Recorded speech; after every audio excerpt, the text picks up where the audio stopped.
Growing up, Parmelia had been, if not poor, at least disadvantaged. Her widowed mother had worked at the steam laundry. "There is much discussion, indeed," he agreed. Relief she saw that he could discuss this with her, and a hint of yearning, quickly hidden by a return of his eyes and hands to the stove's heat. "Based upon the exigencies of taxation rather than compassion." She brushed her hands down her skirts, looking at the tips of her shoes. His care for her held no threat or urgency, only made her feel the poignancy of such a friendship. In the end of the room was an outflung octagonal turret, where the Christmas tree stood, filling the parlor with the aromas of moss and sap. Last night, Josephine and her daughters had decorated the tree with popcorn chains, gilded walnut shells, and stars made of paper lace.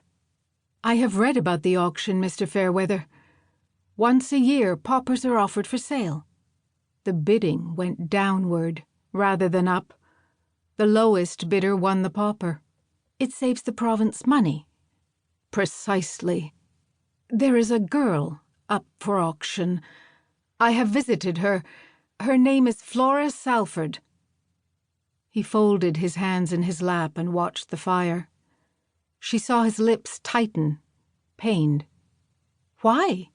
Why is she up for auction?" "Evidently she was brought from England by one of the philanthropic people or organizations. She mentions a lady whose name she may never have known.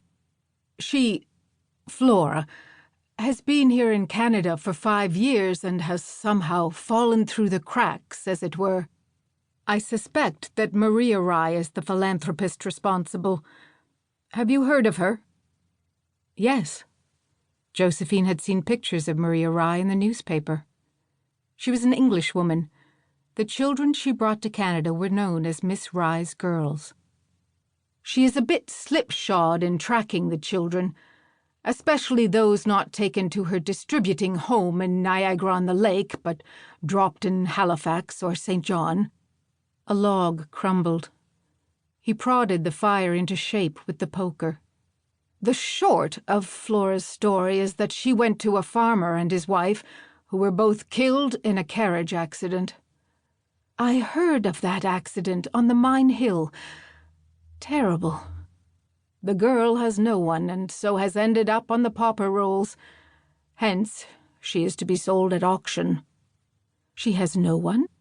No friends of the couple who could take her in?" "No. I tried." Harland broke off, leaning forward to peer out a patch of window where the frost ferns were dissolving. "I begged him not to go out this morning. It is 20 degrees below, I told him." Harland kept a weather station. Every morning he raised a flag on the roof of his house so he could see the least twitch of breeze. "It is 1 1/2 degree colder on this morning than it has been on any December 23rd for 9 years."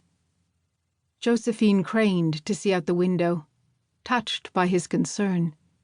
Snow rose as from the bristles of an invisible broom, drifted iridescent in the morning sun. Beyond the expanse of snow-covered lawn, she could see Harland's elderly father walking down the street, terrier at his heels, the tassels of a paisley shawl flirting with the tops of his boots. The dog scurried, eyes squinted against the cold, reluctant, obedient. "There's a reason we call my father the Commodore, you know. He will brook no interruption in his routine. Save for death, as he says." He watched a moment longer. "Ah, well." Harland sat back. "No, as far as I can tell, Flora is utterly alone. I managed to find a family to take the girl through Christmas.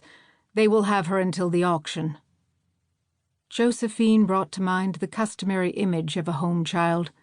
Street Arabs, they were called, assumed to be rough, ill-bred, untrustworthy. "Why have you come to me, Mr. Fairweather?" "Unfortunately, Mrs. Galloway, I cannot offer her to you as a servant. By dint of